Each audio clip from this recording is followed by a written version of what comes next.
Jo, ale Frank Corwin nikam nepoletí. Ten jeho neprojde testy. Koukej, co mám.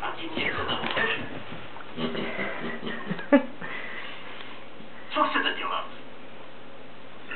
Mí nejlepší astronauti se s ním budou připravovat. A naučí se zacházet s tím jeho systémem. Ale než je vycvičí, musí si myslet, že poletí.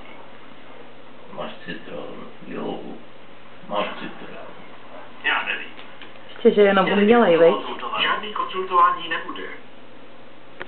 Jo, zlato. Nikdo, a to myslím doslova, nebude zasvědčený do našeho plánu.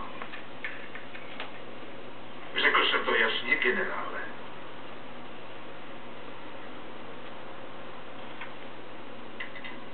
Přeji dobrý den a vítám vás na briefingu o operaci STS-200. Jde o neobvyklý úkol. S tím jistě souhlasíte. Za chvíli probereme